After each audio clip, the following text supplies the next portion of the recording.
ballerina.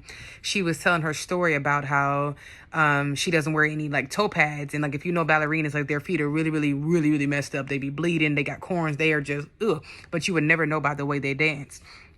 And so she was saying that the person who got her started on in the business of being a ballerina, she's never wore toe pads, and to this day she doesn't wear toe pads. And she said it's because her feet are basically hardened to it now. Like she doesn't feel the pain, but she was like in the beginning, oh, it was extremely painful. And most ballerinas, they wear inside foot like cushion. They have like inserts, and that's why these little toe pads look super dirty.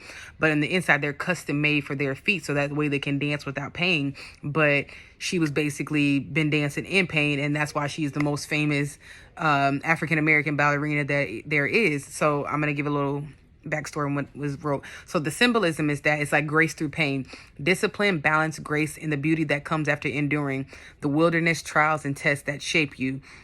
What used to hurt her now makes her stronger. Her feet were hardened through pain and experience, molded by the pressure of every performance.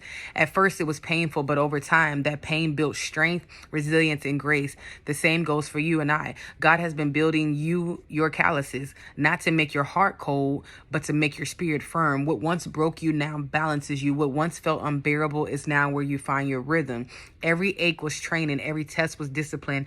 The wilderness was not punishment, it was preparation. God has been teaching you to move with grace under pressure, to stand tall when it hurts, and to keep dancing even when your feet ache. The scriptures is John 23:10, but he knows the way I take. When he tests me, I will come forth as gold. Hebrews 12:7, endure hardship as discipline. God is treating you as his children.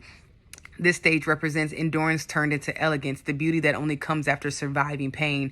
Your grace didn't come to cheap. It didn't come cheap. It was forged in fire. And that's why I say a lot of times about like the stuff we've experienced growing up, or even in relationships, the stuff that we thought broke us and we could never see a night of day, ended up actually is what propelled us into where we are now. While we'll never we'll never give our all to a person like that ever. I wouldn't say ever again, but you learn discernment to that. You learn the warning signs. You know when it's time to stop it. You know when you end up making that person an idol, or making anything before God an idol in your heart.